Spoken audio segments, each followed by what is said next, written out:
In this video, we'll discuss responsive display ads, including how to create them in Google Ads. When you create a new display ad, you can choose between a responsive display ad, a responsive Gmail ad, or uploading your own image ads. Responsive display ads have the most reach out of all display ads. They automatically adjust in size, appearance, and format to fit any available ad space on the Google Display Network. For each ad slot, Google's machine learning model determines the optimal combination of your headlines and uploaded assets, including logos, images, and videos.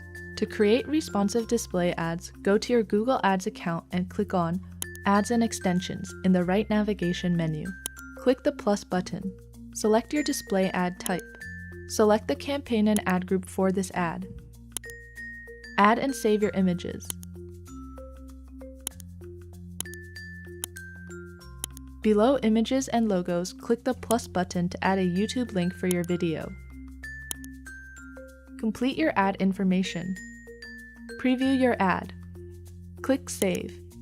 Learn more about the different display ad formats in any of these Ads Help Center articles.